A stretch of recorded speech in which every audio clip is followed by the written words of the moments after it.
Welcome to the deep dive. Today we are really plunging deep, not just scratching the surface of, sniffles and coughs. We're talking about the battleground of human health, common viral respiratory infections. Exactly. Those things that seem simple, maybe a minor inconvenience, but actually represent some of humanity's most persistent and sometimes, most devastating foes. Absolutely. Think about it. The common cold, the flu season, and of course the recent global pandemic. These viruses are constantly with us. They really are, and their impact, it's surprisingly profound. From their basic biology, how they spread across the globe, to how we try and treat them, it's a huge field. So for this deep dive, we're focusing on Chapter 199, our mission, to get a really comprehensive grasp on these common viral respiratory infections, definitely including COVID-19. We want you, our listener, to come away with the kind of detailed understanding an elite professional in this field would have. The nuances, the key facts. That's the goal. Think of this as a shortcut to being truly well-informed. We're aiming for those aha moments, those fascinating details, practical insights, but distilled. So it's comprehensive, but not overwhelming. You'll have that professional level insight. Okay, let's get into it. Section 1. The sheer scale of this. Respiratory virus infections. Yeah. The source says they're the single most common and frequent type of infection humans get. Period. It's true. It's easy to dismiss them, right? Oh, it's just a cold, but that's really underselling it. The source is clear. These are not trivial infections. Far from it. And specifically, influenza viruses and coronaviruses. Yeah. These families have caused the largest infectious disease pandemics in history. Yeah, that's a critical point. We're talking events that have completely reshaped societies, impacted economies globally, changed public health forever. So, common doesn't mean insignificant. Not at all. That's a really important distinction. So what makes them so pervasive? Why are they such a constant challenge? It comes down to how they transmit, right? Their efficiency. Absolutely. Ease of transmission and, crucially, early contagiousness. Those are key features. So how do they actually spread, the main ways? Well, the primary modes are pretty direct, person-to-person contact, obviously. Respiratory droplets, from coughing, sneezing, even talking. And also fomites. Those are contaminated surfaces or objects. Someone coughs on a doorknob, you touch it, then touch your face. Bingo. And the really tricky part, the thing that makes containment so hard, is that transmission can happen before symptoms show up. Exactly. That's a massive challenge. Someone can feel perfectly fine, be walking around, interacting normally, but they're already shedding virus, potentially infecting others. Which leads us to that concept, the R0, the reproductive number. Can you break that down? Sure. R0 basically tells you, on average, how many other people one infected person will infect in a population where no one is immune. Okay. And for these common respiratory viruses, the R0 is typically large. That's a direct measure of just how transmissible they are. So a higher R0 means it spreads faster, more easily. Precisely. You mentioned seasonal flu earlier. Its R0 is often around maybe 1 to 2. One sick person infects 1 or 2 others. But SARS-CoV-2, when it first emerged, estimates were more like 5 or 6. Huge difference. Wow, yeah. That really explains why it took off so explosively compared to a typical flu season. It fundamentally changes the game. Yeah. It shows why things like masks and hand washing, even basic stuff, become so vital. The virus is spreading silently before anyone even knows they're sick. So once the virus gets in, do they all kind of follow the same path inside our bodies? Or are there different strategies? Oh, definitely different strategies. Viruses are, quite clever despite their simplicity. We can broadly categorize them. Okay. On one hand, you have viruses like rhinoviruses, the main cause of the common cold. They replicate and cause disease pretty much only in the respiratory epithelium, the cells lining your airways. So the disease stays localized, mostly upper respiratory symptoms. Right, like a typical cold. But then you have what the source calls more systemic viruses. Think measles or SARS coronavirus. They might enter through the respiratory tract, sure, but they don't just stay there. They spread via the bloodstream. That's called viremia. Okay. And that leads to systemic disease affecting multiple organs, the whole body. And that difference, localized versus systemic, has big implications for immunity, right? How well we fight it off next time. Huge implications. For those systemic viruses, like measles, getting infected once often gives you lifelong immunity. Your immune system builds such a strong, comprehensive defense that getting sick again is really rare. Makes sense. Your whole body saw the threat. Exactly. But here's the key thing for understanding why we get colds and flu over and over. For respiratory viruses that don't cause that high-grade viremia, the ones that stay mostly localized, reinfection of the same person many times throughout life is the norm. It's very common. So it's not that our immune system forgets. Why does that happen? It's a couple of things working together. First, the immunity you get from a natural infection might be incomplete, or it might just fade over time, waning immunity. Okay. But maybe even more importantly, there's just this nearly unlimited diversity of virus strains out there for each type. They're constantly changing, antigenically drifting, as we say for flu. Their surface proteins, the things our immune system recognizes, mutate. So the virus changes its disguise just enough. Exactly. Just enough to evade the specific antibodies and T cells you made last time. It's like your immune system has to keep updating its wanted posters. Think of influenza changing year to year, or all the coronavirus variants we saw.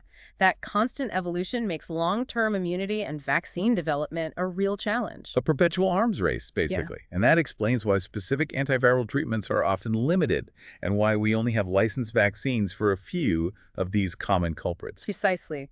The virus keeps moving the goalposts. So because it's so complex, clinicians use different ways to categorize these infections, right? Not just one approach. Yeah, you need multiple frameworks. You can look at the site of anatomic involvement, like is it the upper airways or the lungs?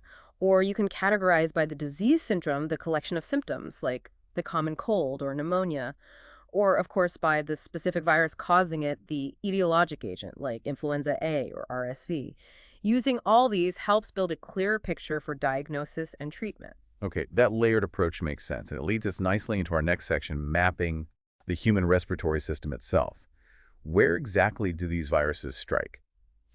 The source emphasizes that the specific location in the respiratory tract and the cell types there really dictate the kind of disease you get. Location, location, location. Absolutely. And the key landmark is the vocal cords. That's the dividing line. Everything above is the upper respiratory tract. Everything below is the lower. Got it. So the upper respiratory tract, what's included there? It's described as a complex anatomic system with interconnected structures.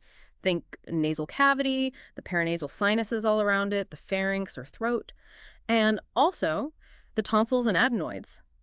These are important. They're big collections of lymphoid tissue, part of our immune defense, but they're also prime targets for infection themselves. Okay, a lot going on up there. Yeah. And below the vocal cords in the lower respiratory tract. That's where you find the trachea, your main windpipe. Then it branches into the bronchi, the larger airways going into the lungs. Those branch further into smaller bronchioles. And finally, you get to the alveolar spaces, the tiny air sacs where the real work of gas exchange happens, all surrounded by lung tissue, epithelial cells, blood vessels. And the cells themselves are different in different parts, right? Which influences which viruses can infect where. Exactly. Cellular specificity is key. In the major airways, like the trachea and bronchi, you've got ciliated epithelial cells. They have little hairs to sweep stuff out. You also have non-ciliated ones, and goblet cells crucial for making mucus to trap invaders, and Clara cells involved in defense and repair. But once you get deep into the lung tissue itself, the gas exchange areas, it's different.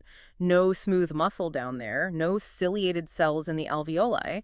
Instead, you have specialized pneumocytes. Type I are super thin for gas exchange. Type 2 makes surfactant, keeps the air sacs open, and they can also repair damage by turning into type I cells. Fascinating. And there are immune cells patrolling down there, too. Oh, yes. Alveolar macrophages. They're part of the monocyte lineage, basically the cleanup crew and first responders in the air sacs, constantly checking for anything foreign, a key part of innate immunity. So this diverse cellular landscape dictates where viruses can set up shop, which brings us to smooth muscle and that characteristic sound wheezing. Right. Smooth muscle cells form these sort of sleeves around the airways, from the trachea down to the bronchioles, and these muscles are reactive. They respond to signals, intrinsic signals from the body, or extrinsic ones like viruses, allergens, pollution. They can contract. And that contraction is what causes wheezing. It's the main driver. Smooth muscle contracts, narrowing the airway. Then you often get mucus plugging it up and damaged cells sloughing off, making it even narrower. And the source says wheezing is most often due to constriction way down in the bronchioles. Why there specifically? Because they have the narrowest lumen diameter of the airways. Think of it like plumbing constricting the smallest pipes has the biggest impact on flow. Even a little bit of inflammation or muscle tightening in those tiny bronchioles dramatically increases airflow resistance, especially when you breathe out. That's what creates that high-pitched wheezing sound. That makes perfect sense. Explains why bronchiolitis, inflammation of the bronchioles, is so strongly associated with wheezing. Exactly. Okay, so if we connect this anatomy and cell knowledge back to the clinic, Doctors can start deciphering disease syndromes by linking viruses to where they like to replicate, plus using epidemiology, knowing what's going around. That's the process. For the upper respiratory tract, URT, the diagnoses are familiar: rhinitis, common cold; sinusitis, otitis media, ear infection; conjunctivitis, pink eye; pharyngitis, sore throat; tonsillitis, laryngitis, losing your voice. Pretty common stuff. Yeah, but sometimes it's mixed. Like adenovirus can cause pharyngoconjunctival fever, sore throat, and pink eye together. Shows the connections. And in the lower respiratory tract, LRT, the syndromes map pretty clearly to the anatomy, too. They do. You have tracheitis, trachea; bronchitis, bronchi, bronchiolitis, bronchioles like we discussed; and pneumonia, infection in the lung tissue. Plus, infections down there can trigger exacerbations of underlying reactive airway disease or asthma. And just to reinforce the bronchiolitis point, that's characterized by air trapping, difficulty breathing out, causing wheezing, because those smallest airways are inflamed. Precisely. The bronchioles are the key players there. What about croup? That's another common one, especially in kids. Right. Laryngotracheitis, or croup. That's inflammation of the larynx, trachea, and sometimes bronchi. It causes difficulty breathing in and that classic barky cough. A different sound, different location focus than bronchiolitis. Got it. So if someone has respiratory symptoms plus significant systemic signs like high fever, body aches that points towards certain viruses. It can help narrow it down, yeah. Especially when you consider their exposure history. Big systemic symptoms might make you think of influenza, measles, SARS, SARS-CoV-2, or even rarer things like Hantavirus pulmonary syndrome. Okay, that clinical reasoning is super helpful. Now let's move on to unmasking the culprits themselves, the specific viruses, the etiologic agents, and how we even figured out which viruses cause which illnesses. That discovery process is interesting. It really is. A lot of the early groundwork, maybe surprisingly, came from pediatric studies. Why kids? Simply because kids get so many respiratory infections way more frequently than adults. So back in the 1960s and 70s, when cell culture techniques became available, actually growing viruses in the lab, pediatric populations were where scientists could most readily isolate and identify these agents. Made them easier to study, basically. Yeah. More recently, the focus has expanded to adults, especially those special populations, the elderly, nursing home residents, the immunocompromised, where these infections can be much more severe. So we started with cell culture. What were the next big leaps in diagnostics? Well, the 1980s brought rapid antigen tests.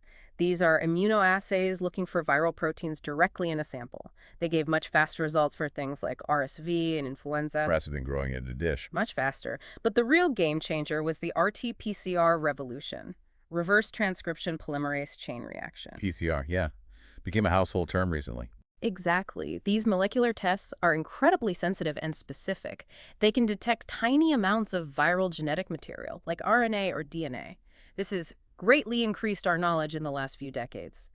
Now, clinical labs can commonly test for a dozen or more respiratory viruses from a single swab. And the source mentions nested multiplex PCR assays being particularly useful for adults. Why is that technique better for adults? Adults generally shed less virus than kids when they're sick, lower viral load. Nested multiplex PCR involves 2 rounds of amplification, which makes it significantly more sensitive. That extra sensitivity helps reliably detect those lower viral concentrations often found in adults, improving diagnostic accuracy. Okay, so with these powerful tools, what does the current landscape look like? Who are the main players causing serious illness, say, in otherwise healthy people? In healthy folks, influenza viruses, RSV, and human metapneumovirus, HMPV, are the big 3 causing the most serious lower respiratory tract disease. Parainfluenza viruses, PIVs, and adenoviruses also cause a substantial amount of illness. What about rhinoviruses, the common cold guys? That's where it gets a bit murky. Rhinoviruses are definitely the top cause of the common cold, but they're being increasingly associated with lower respiratory tract syndromes too.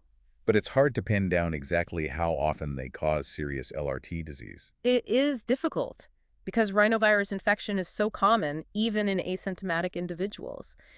You can find the virus in people who feel perfectly fine, so just detecting it in someone with pneumonia, for instance, doesn't automatically prove it's the cause. Correlation isn't always causation, especially when the virus is everywhere. Interesting challenge. So, despite these amazing tests, we still can't always identify the cause of a respiratory illness. There's this undiagnosed third. Yeah, that's a key takeaway. In research settings, maybe we can pin down a specific virus in about 2/3 of respiratory illness cases. That's pretty good. But in large clinical surveillance studies, a specific infectious agent is not identified in approximately one-third of cases. A significant gap remains. Why is that? Why the gap? Probably a couple of main reasons. One is timing. Patients might come in for testing after their viral shedding has already peaked and dropped to very low titers, making detection harder even for sensitive tests. They missed the window. Right. The other possibility, which is really intriguing, is that novel agents are yet to be identified. There could be viruses out there causing illness that we just haven't discovered yet. Wow. An unknown virome. So what's on the horizon for closing that gap? Emerging tools for microbiome and virome studies are really promising. These involve sequencing all the genetic material DNA and RNA in a sample, total sequencing. This approach can potentially uncover completely new viruses or new links between known viruses and diseases. It's pretty likely that new agents and new associations with disease will probably be discovered as these technologies become more widespread. Very exciting. Okay, let's shift focus to immunocompromised patients. They're particularly vulnerable, facing a broader range of threats and worse outcomes. That's absolutely critical to understand. These patients aren't just susceptible to the usual suspects, they're also at risk from reactivation of latent viruses. Viruses already hiding in their body that take advantage of the weakened immunity. And they can get new infections with opportunistic agents, microbes that wouldn't normally cause disease in a healthy person. Which latent viruses are the main culprits for reactivation causing respiratory problems? The source highlights most prominently reactivating latent viruses, such as herpes simplex virus, HSV, and cytomegalovirus, CMV, and adenoviruses. These can cause serious lung disease when the immune system is suppressed. And which patient groups are at the absolute highest risk? Patients who've had hematopoietic stem cell transplants, like bone marrow transplants or solid organ transplants, are at very high risk. Also, those with leukopenia, low white blood cell counts, often from chemotherapy in individuals with advanced HIV/AIDS. In these highly vulnerable groups, especially those with pneumonia, CMV is the virus recovered most frequently from deep lung samples, like during a bronchoalveolar lavage. And the consequences of infection are much worse for them. Much worse. They get more frequent and more severe disease from common viruses that might just cause a cold in others. And those typically acute self-limiting viruses can actually cause chronic and sometimes fatal infections in these patients.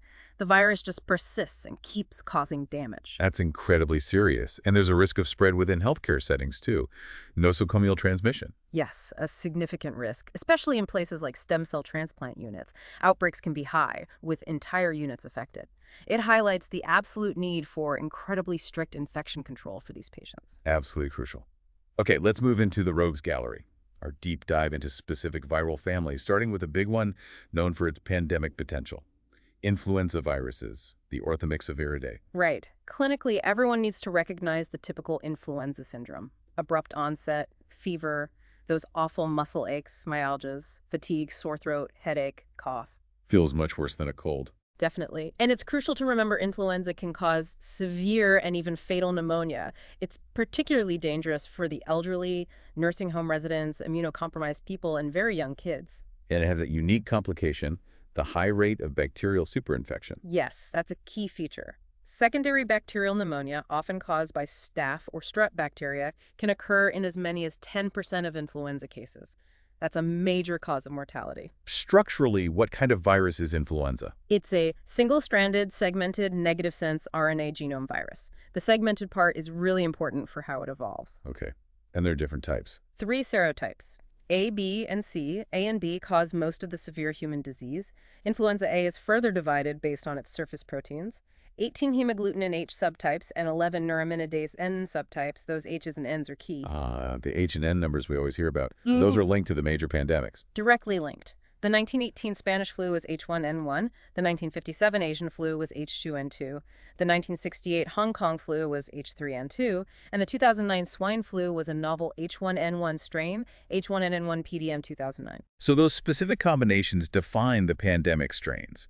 What about the regular seasonal flu we see every year? Our annual epidemics are typically caused by 2 type A subtypes, H1N1 and E3N2, and 2 type B lineages called Yamagata and Victoria. Which brings us to the constant worry about new pandemics. Where do they come from?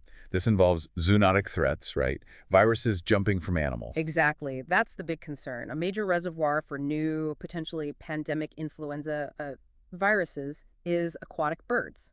Wild birds carry lots of different strains. Sometimes these highly pathogenic avian flu viruses can jump directly to humans, usually after close contact with infected birds or poultry. But pigs play a special role, the mixing vessel idea. Yes, pigs are critical. They're unique because their respiratory cells have receptors for both bird flu viruses and human flu viruses. So they can get infected by both at the same time? Precisely. And if that happens, the segmented genomes of the bird flu and human flu viruses can get mixed up inside the pig cell. This is called reassortment. Ah, the segmented genome makes that possible. Right.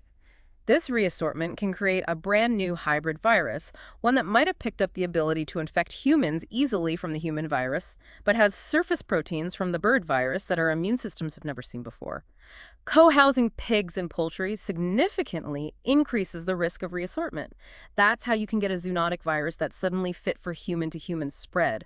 That's the pandemic recipe. A scary recipe. And we've seen examples of these jumps happen. Oh yes, H5N1 in Hong Kong back in '97 jumped from chickens, caused severe systemic disease, very high death rate. We've also had H7N7 outbreaks, and H7N9, which emerged in China in 2013, is a big worry, high mortality, multiple outbreaks since then. It's considered to have high potential to cause a future pandemic. Plus, there are swine flu strains like H1N2 and a variant H3N2 that circulate in pigs and occasionally jump to humans, especially kids, with close contact.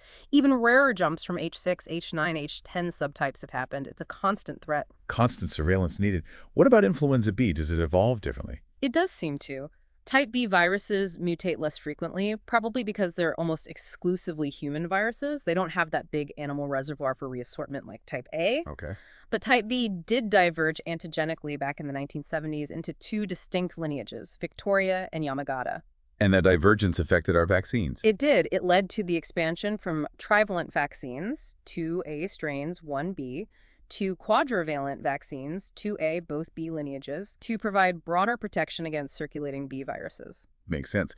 And interestingly, the source notes the COVID-19 pandemic actually reduced influenza diversity. Yeah, that was a fascinating side effect. The widespread masking, distancing, travel restrictions, etc. really suppressed flea transmission. As a result, the Yamagata lineage hasn't been detected recently, and neither has one specific clade of H3N2. Some diversity seems to have been, perhaps temporarily, wiped out. Wow. Unintended consequences. Okay, let's shift to RSV and HMPV from the Pneumoviridae family. Big players, especially for the very young and the elderly. Let's start with RSV human respiratory syncytial virus. Right. RSV is a single-stranded negative sense RNA virus, but its genome is not segmented like influenzas. Okay. It's incredibly common, ubiquitous. Most people get infected within the first few years of life, and then reinfections happen throughout life. It's considered among the most transmissible viruses of humans. Spreads very easily, especially among kids, and it has a distinct seasonality. Yes, yearly epidemics typically peaking between October, November, and March in temperate climates, often alongside flu season. And its impact is huge. It's one of the most common viral causes of severe lower respiratory tract illness and hospitalization, both in young children and in the elderly. Is there just one type of RSV, or does it vary like influenza? There's technically only one serotype, but there is antigenic variability. Circulating strains fall into two main subgroups, A and B. This variation contributes to why we can get reinfected so often. So immunity isn't perfect or lifelong. How severe are those reinfections usually? In healthy adults, reinfection is typically mild, like a common cold, mostly staying in the upper respiratory tract.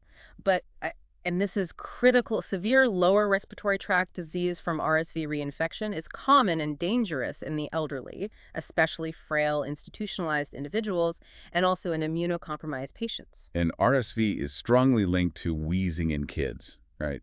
Bronchiolitis. Very strongly. Wheezing is common with the first RSV infection in babies and young children. That's bronchiolitis. Plus, there's a strong association of RSV infection early in life and subsequent asthma. Whether RSV causes asthma or just triggers it in susceptible kids is still debated, but the link is clear. And it triggers flare-ups in adults, too. Yes, it's a major cause of asthma exacerbations and COPD exacerbations in adults, so its impact really spans all ages. Okay, now what about human metapneumovirus, HMPV? It's a more recent discovery. Discovered in 2001, yeah. But the source suggests it probably has always been present in human populations. We just lack the tools to detect it before. Like RSV, first infection is usually in early childhood, and reinfections are common. It's in the same virus family, Pneumaviridae, same genus even. Causes both upper and lower respiratory disease. So very similar to RSV. Is it just as severe? Generally, it seems somewhat less virulent than RSV. It causes maybe half as much severe LRT disease. The thinking is that HMPV lacks certain non-structural genes that RSV uses to suppress the host's innate immune response, particularly interferons. RSV is better at shutting down our initial defenses. Interesting biological difference. But clinically, HMPV can still cause significant problems. Oh, yes. Similar symptoms to RSV and LRT infections, cough, coryza, runny nose, wheezing. It definitely plays an important role in triggering asthma and COPD exacerbations. And it causes pneumonia and wheezing in the frail, elderly, and immunocompromised, just like RSV, still a very significant pathogen. Okay, moving to the Paramyxoviridae family now. This includes human parainfluenza viruses, HPIV, and measles. Let's start with HPIV. Right, the HPIVs are a group of 4 distinct serotypes, 1 through 4. They're single-stranded, negative-sense RNA viruses. HPIV-3 is the one most often linked to severe disease. Like RSV, repeated infection is common, but secondary infections are often milder, sometimes even asymptomatic. And HPIV is famously associated with croup in children. Exactly. Primary infections in kids often manifest as laryngotracheitis croup, that distinct barky cough, difficulty breathing in. Subsequent infections later in life usually just cause URT symptoms. We detect them with RT-PCR mainly, or historically with cell culture. Now, measles. Also a paramyxovirus, but a very different beast. Systemic, incredibly contagious. Definitely. Measles virus is a morbillivirus. It causes the systemic illness rubiola, but it enters via the respiratory tract and has respiratory symptoms. And its contagiousness is legendary. Probably the most contagious respiratory virus infection of humans. Wow, how does it spread so effectively? Not just direct contact and fomites, but also via small particle aerosols, tiny airborne particles that can hang in the air for a long time and travel far. You can get infected just by breathing the air in a room where someone with measles was hours before. That explains why vaccination is so critical, and why outbreaks happen so fast when vaccination rates drop. Absolutely. Even in highly vaccinated places like the U.S., cases are inevitable whenever vaccination rates fall below 90–95%. That herd immunity threshold is really high because it's so contagious. And the disease itself can be severe. It can cause severe systemic illness, including severe pneumonia, especially in unvaccinated adults or immunocompromised people. In well-nourished kids in high-resource settings, it's typically milder, but mortality is tragically high in lower-resource countries, especially with malnutrition. And it has those classic 3 C's symptoms. Yes. Cough, coryza, runny nose inflammation, and conjunctivitis, red eyes, usually with a high fever lasting at least 3 days. And remember, unlike most respiratory viruses, measles gets into the bloodstream, causing disseminated infection.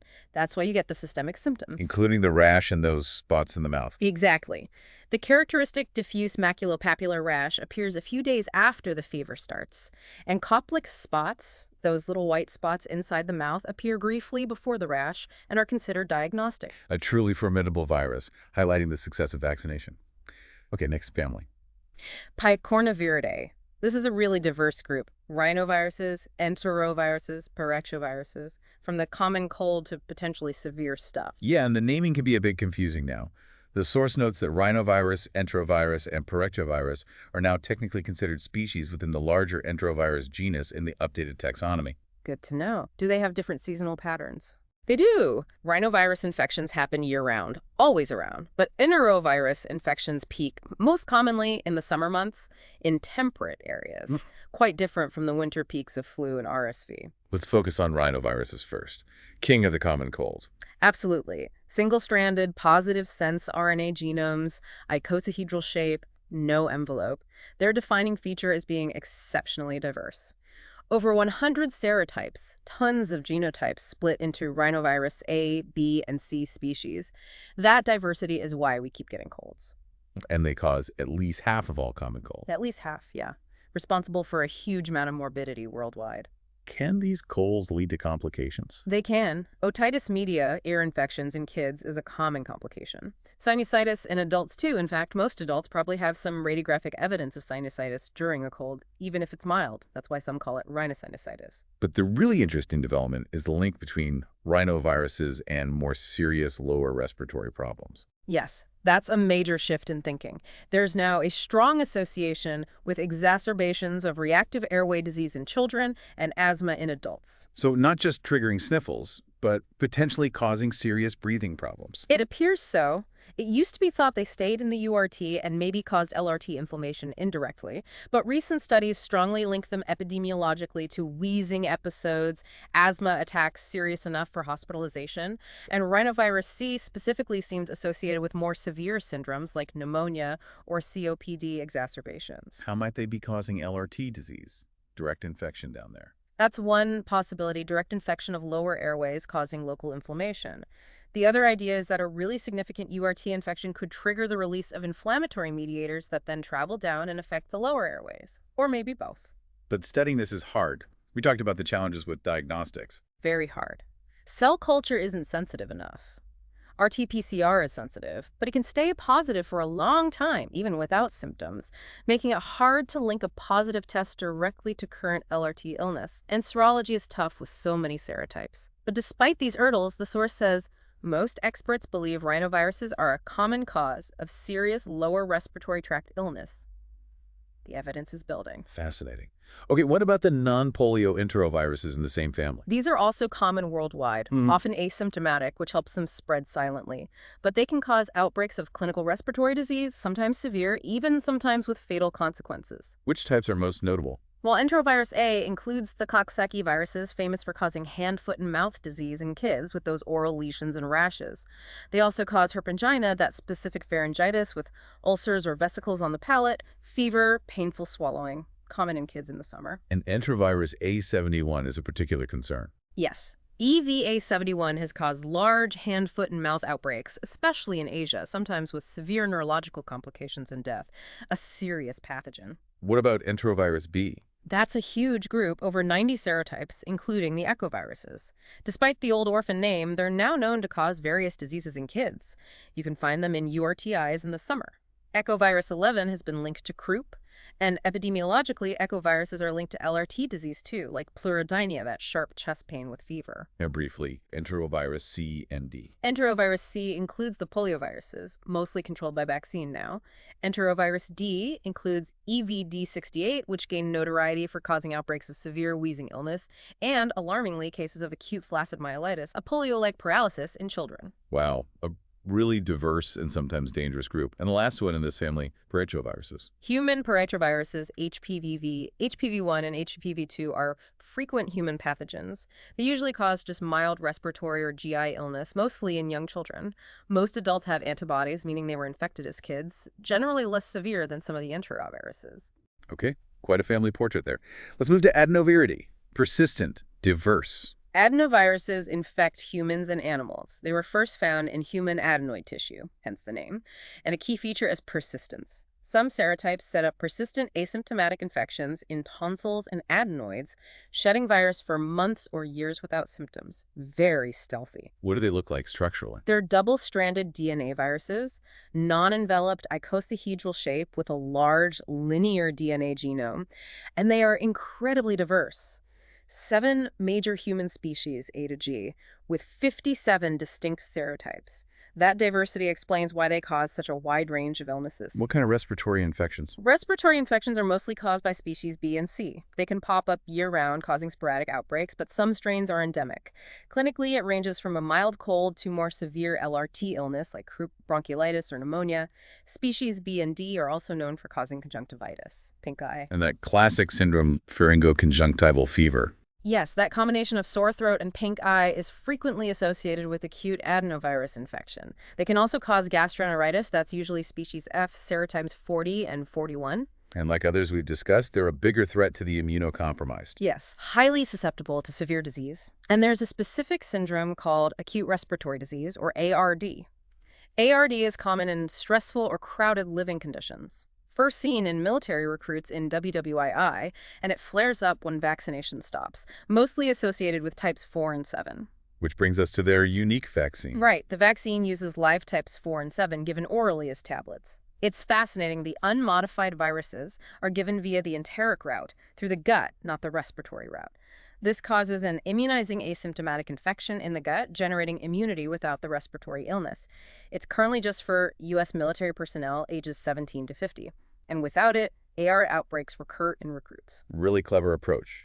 Okay, on to the coronavirus, a family that dramatically shifted from being known for common colds to causing SARS, MERS, and COVID-19. A huge shift in public perception, absolutely. This family is a prime example of zoonotic potential. Dozens of coronaviruses infect animals.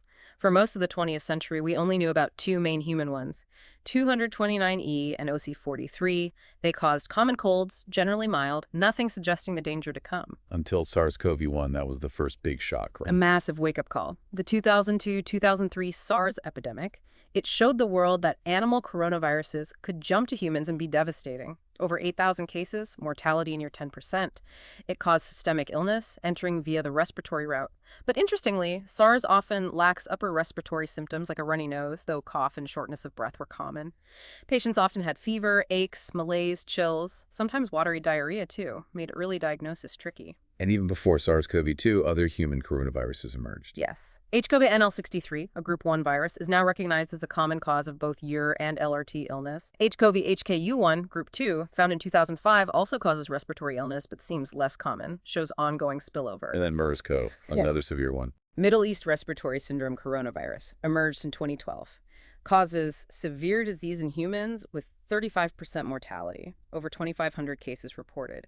It's a zoonotic virus, likely from bats originally, jumping to humans via infected dromedary camels as intermediate hosts. Another example of complex animal-to-human transmission. Which brings us to the big one, the COVID-19 pandemic and SARS-CoV-2, a profound global event. Absolutely redefined everything. Emerged in Wuhan, late 2019, spread incredibly fast. WHO declared a public health emergency of international concern Jan 30, 2020, then a pandemic on March 11. The scale was immense.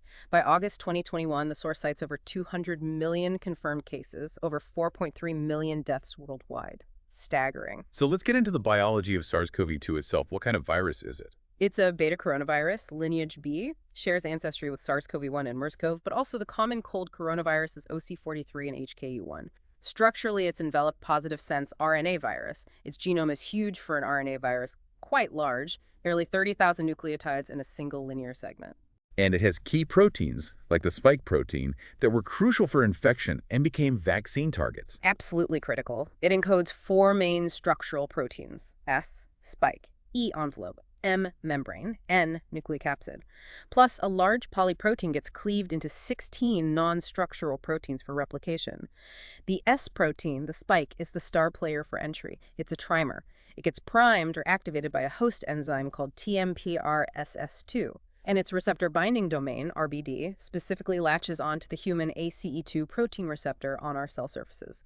That binding is the key step for the virus to get inside the cell. The lock and key mechanism. Okay, epidemiology and transmission. How did it spread so effectively? Its origin? Likely spilled over from a bat reservoir, though the exact path to humans is still debated. First detected in humans late 2019 in Wuhan. Its R, as we mentioned, was estimated around 5 to 6, substantially higher than seasonal influenza. That explains the rapid explosive spread. And certain environments really amplified transmission. Superspreader events. Definitely. Densely populated settings were hotspots. Prisons, cruise ships, nursing homes, airplanes, large indoor gatherings, high transmission efficiency there. Outdoor settings were much less common for transmission. Healthcare workers, dental professionals faced high exposure risk. And yes, the concept of super spreaders emerged. Certain individuals seemed responsible for extraordinarily high transmission events. What about schools? Transmission occurred in schools, yes, but early data suggested they were not considered a primary driver of population transmission. So the main way it spread was? Primarily via respiratory droplets transmitted between persons in proximity, landing on mucous membranes. That was considered the dominant road. What about airborne transmission? And surfaces, fomites? Airborne transmission by small particle may occur, especially indoors, poor ventilation, maybe aerosol-generating procedures. But airborne transmission over long distances is unlikely as a primary driver for most community spread. Fomite transmission was considered a possible but not dominant mode, so yes, hand washing makes sense. But the impact of mass surface disinfection was uncertain. And the virus kept changing, evolving, variants emerged. Constantly. By mid-2020, the G614 variant, which was more infectious, took over from the original D614 strain. Then we got thousands of variants classified into clades. Variants of concern were those with spike protein changes that could affect diagnostics, treatments, or vaccine effectiveness. And these variants popped up independently all over the world. Yes, independently arisen in diverse geographic areas and then spread widely, convergent evolution. Some variants definitely showed higher capacity to transmit or to cause severe disease or death. This constant evolution was a huge challenge for the response. Okay, for that elite professional understanding, who was most at risk for severe COVID-19? Hospitalization, ICU, death. Number one risk factor, overwhelmingly, advanced age. Over 95% of deaths were in people over 45, over 80% in those over 65. Age was paramount. Also, pre-existing social and health disparities put certain groups at higher risk: people with disabilities, racial and ethnic minorities, and male sex had a higher risk of severe disease, about 1.8 times the odds. On underlying health conditions, comorbidities played a huge role. Massive role. Most people who died had pre-existing comorbidities. Risk increased markedly with higher BMI, overweight, obesity, severe obesity were all progressively higher risks. Substance use disorders, alcohol, opioids, cocaine, current or former smoking, all increased risk. Pregnancy also increased risk of severe illness. And the list of specific conditions was incredibly long. Very long. Chronic lung diseases, COPD, asthma, CF, pulmonary hypertension, ILD, cancer and treatments, especially blood cancers, transplants, immunodeficiency, primary or from drugs like steroids, HIV, blood disorders, thalassemia, sickle cell, cerebrovascular disease, stroke, cognitive impairment, other neuroconditions, heart conditions, hypertension, heart failure, CAD, cardiomyopathies, obstructive sleep apnea, chronic inflammatory autoimmune diseases, diabetes, type 1 and 2, chronic liver disease, especially cirrhosis, genetic conditions like Down syndrome. It really highlighted vulnerabilities across many systems. And we saw this unusual inflammatory syndrome too, MISC in kids. Yes, multi-system inflammatory syndrome in children, associated with COVID-19, characterized by persistent fever, involvement of multiple organ systems, GI, skin, heart, kidney, blood, neuro, plus high inflammatory markers. Black and Latino kids aged 3-12 were at highest risk in the U.S. And a similar syndrome, MESA, occurred rarely in adults too, showed the potential for severe post-viral inflammation. So, facing this threat, what were the key preventative measures, especially early on before vaccines and treatments were widespread? Early prevention relied heavily on non-pharmaceutical interventions, NPIs, things like social distancing over 6 feet, social isolation if infected, quarantine 14 days after potential exposure, limiting travel, working from home. And in healthcare settings, specific protocols there. Crucial. Screening patients for symptoms before entry. Universal masking should be required. Medical surgical masks for everyone. Staff, patients, visitors. Healthcare workers needed respirators, N95 or higher, for aerosol-generating procedures. Eye protection, goggles, face shields if patients couldn't mask. And for the general public during high transmission, well-fitting cloth masks are indicated. Okay, clinically, COVID-19 presented as a spectrum, right? From no symptoms at all. Exactly. Wide variation. Asymptomatic, mild, moderate, or severe disease. And a substantial proportion, possibly a third, are asymptomatic, but crucially, they can transmit the virus. Silent spread was a huge factor. How were the severity levels defined clinically? Mild meant no pneumonia. Severe usually required hospitalization, involved pneumonia, plus things like dyspnea, low oxygen saturation, 94%, or extensive lung involvement on imaging.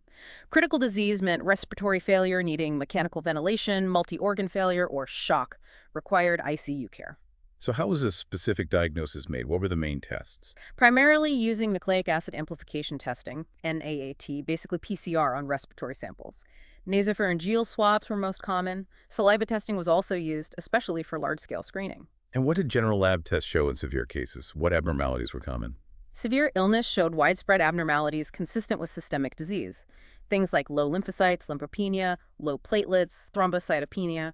High inflammatory markers were key: IL-6, TNF-alpha, ferritin, C-reactive protein, elevated liver enzymes, LDH, markers of kidney injury, elevated D-dimer and prolonged prothrombin time indicating clotting issues, elevated troponin and CPK suggesting heart or muscle damage, painted a picture of systemic inflammation. And the body's adaptive immune response antibodies, T cells, how quickly did that develop? Research showed that protective adaptive responses usually arose within 1-2 weeks after exposure. That's the basis for longer-term immunity. What about imaging? Chest x-rays, CT scans, how useful were they? Chest x-rays often showed abnormalities like consolidation or ground glass opacities, often bilateral in the lower lungs. But crucially, they could be normal even if the patient was quite sick, not perfectly sensitive. Chest CT was more sensitive, showed features like ground glass opacities, consolidation, pleural thickening, septal thickening, air bronchograms. These could be scored as typical, indeterminate, or atypical for COVID-19. But CT was recommended principally for medical management, not as a primary diagnostic tool due to radiation and resource use. Lung ultrasound also emerged as a useful bedside tool. Okay, so what did the typical clinical course look like from onset to recovery? Onset was typically 4 to 5 days after exposure, almost always within 14 days. Symptoms were diverse: cough, fever, myalgia, headache, dyspnea, sore throat, GI symptoms, nausea, vomiting, diarrhea.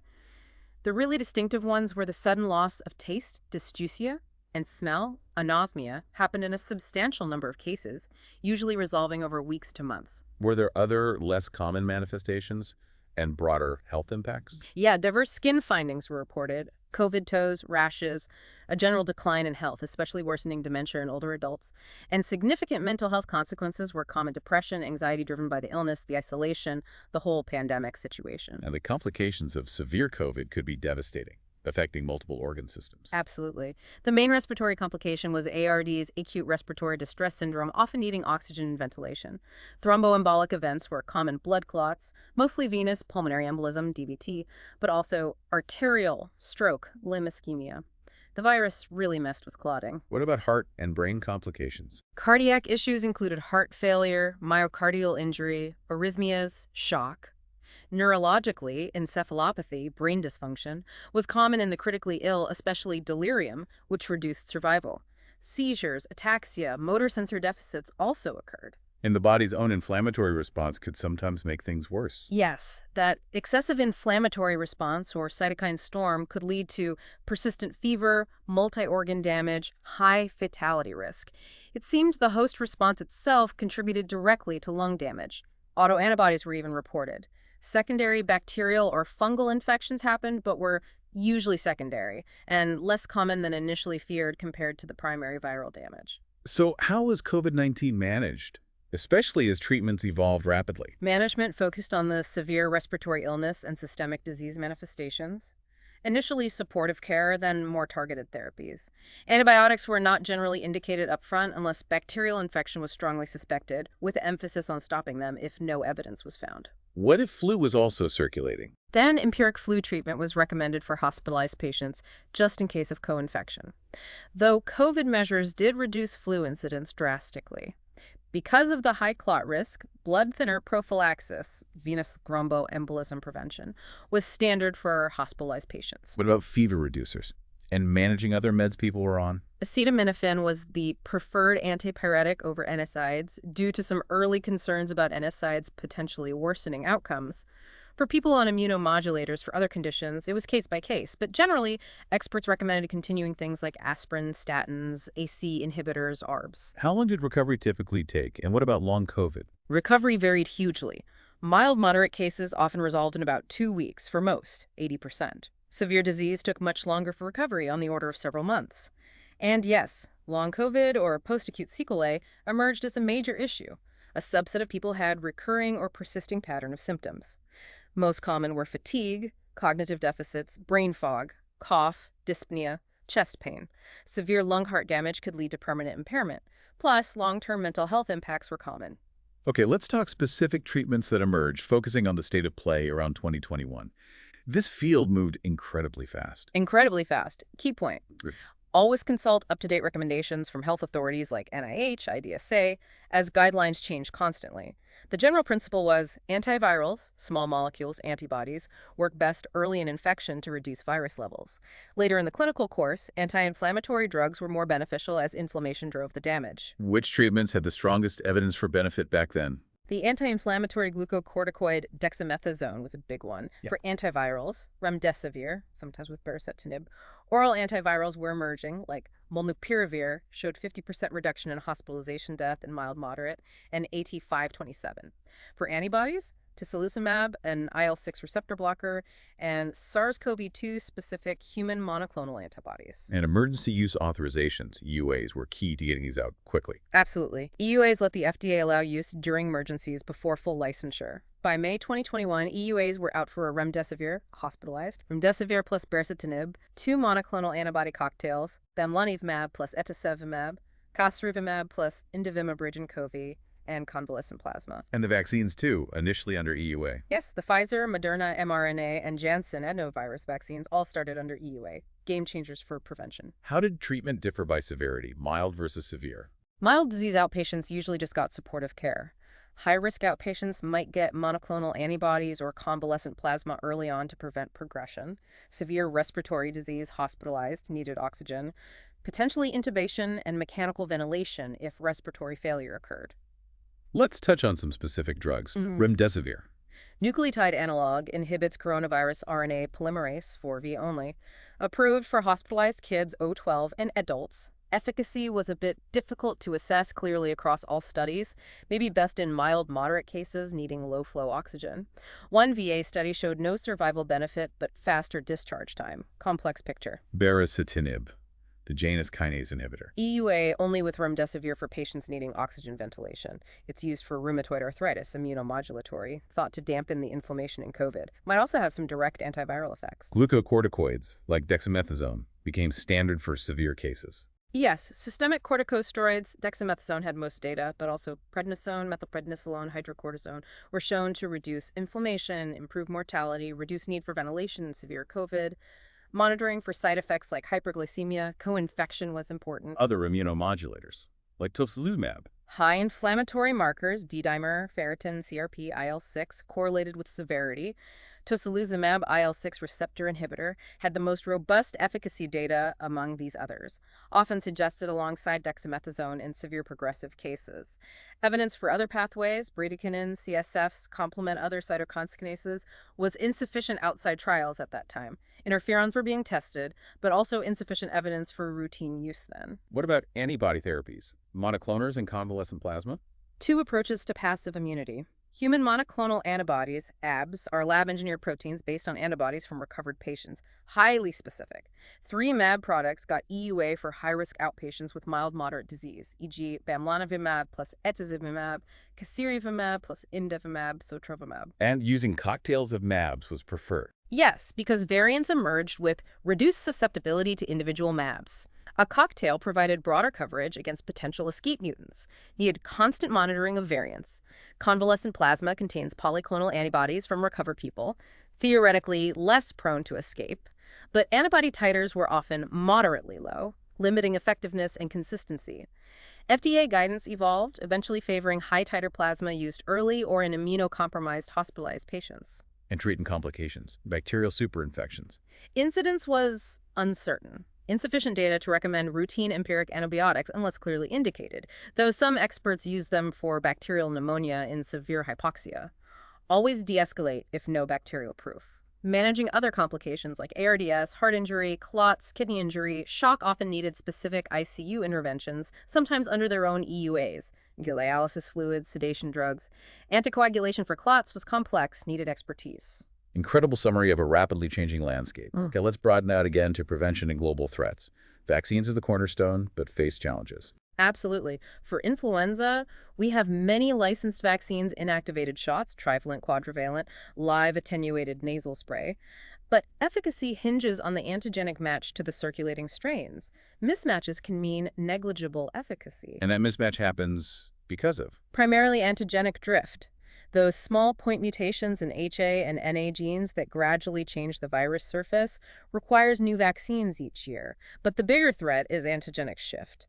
That's when reassortment of the segmented genome, usually in an animal host, creates a completely new subtype. That's what causes pandemics on average every 20-30 years. And the current pandemic concerns are around avian flus like H5N1 or H7N9. Yes, those are major worries. Experimental vaccines are being tested against them constantly. What about adenovirus vaccines? We mentioned the unique oral one. Right. For serotypes 4 and 7, approved for military recruits, given orally causes asymptomatic gut infection, leading to immunity without respiratory disease.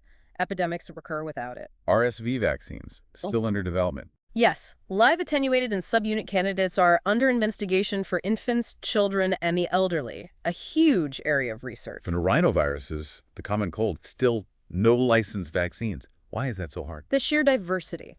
Little or no cross-protection between serotypes. How do you make a vaccine covering over 100 different types effectively? It's a massive challenge. Same for seasonal coronavirus vaccines, the common cold ones, still in the preclinical stage. So if vaccines are tough for some, what about passive protection with antibodies? Immunotherapy. That's important, especially for high-risk groups. Palivizumab is a licensed mAb against RSV-F protein used for prevention of RSV hospitalization in high-risk infants. Cuts hospitalizations significantly. And next-gen antibodies are in development with higher potency and an extended half-life, 90 days. Like Medi-88897, which got breakthrough therapy designation, aiming for longer, stronger passive protection. Beyond shots and antibodies, back to basics. Isolation, PPE, hand washing, the first line of defense. Absolutely fundamental. Most respiratory viruses spread via contact, body surface to body surface contact. And poor hand hygiene is probably the most common way that happens. Family, school, work, healthcare. Fomites, contaminated objects like stethoscopes, instruments also play a role. And that nuance about airborne transmission is not the main route for most viruses. Generally, no. Small particle airborne transmission is probably not the dominant mode for most respiratory viruses. Particle size matters affects suspension time, travel distance where it lands in the airway. Tiny particles can hang around for hours, but only a few respiratory viruses are thought to be transmitted by small particle aerosols efficiently over distance. Measles, VZV, SARS-CoV-1 and 2 are the main examples. So healthcare settings have layers of precautions based on these risks. Exactly. Standard precautions are the baseline, used for everyone. Reduces transmission from secretions, mucous membranes, then contact precautions, single room ideally, gloves, gown for each patient, face-eye protection if needed, plus meticulous hand hygiene. Droplet precaution. Yeah. For larger droplets from cough sneezes that travel short distances, 3 feet, healthcare workers wear a surgical mask for close contact.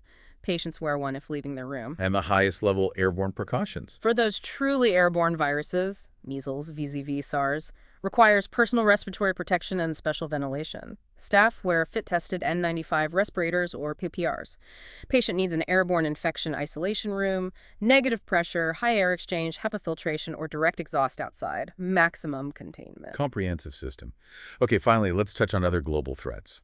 Emerging viruses, Hendra and Nipah. Emerging paramyxoviruses now in their own genus, Hantavirus, probably infect via the respiratory route, Nipah 99 Malaysia and Hendra 94 Australia. Why are they such a worry? Few outbreaks so far, but wide host range and ability to cause high mortality raise concerns for the future, pandemic potential.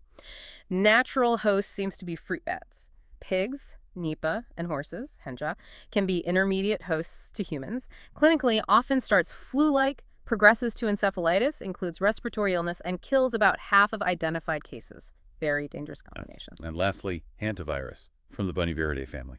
Causes Hantavirus pulmonary syndrome, HPS, a severe lung infection. Outbreaks in South America, but also seen in the U.S., over 400 cases since '93. First big one in 4 corners. Cases in 32 states now. Mortality is grim. About 1/3 of recognized cases end in death. How does it present? Why is diagnosis often late? Usually starts with a non-specific flu-like illness, fever. Exam findings aren't specific. Abdominal pain is common, which can confuse things. Diagnosis is often delayed until a patient is severely ill, needing intubation and ventilation because the early symptoms are so generic. Another serious zoonotic threat to be aware of. Wow. We have covered an immense amount of ground today. From the basic biology and transmission of these viruses, how they interact with our cells, To the evolution of diagnostics, the complexities of treatment for things like COVID-19, the challenges of vaccines. and the absolute importance of prevention, from hand washing to global surveillance of emerging threats like Hendra, Nipah, and Hantavirus. It's a vast field. It truly is. And hopefully this deep dive has equipped you, our listener, with those essential nuggets of knowledge, that deeper context. The aim was to get you feeling really well-informed, like you have that elite professional grasp of this critical area. Absolutely. So as we wrap up, here's that provocative thought for you to consider. Given how fast these viruses evolve and how quickly our diagnostic tools like sequencing are advancing, how might our fundamental understanding of what constitutes a respiratory infection completely change in the next decade? And what new challenges, but also maybe new solutions, can we anticipate as we keep unlocking the secrets of the human virome? Something to think about.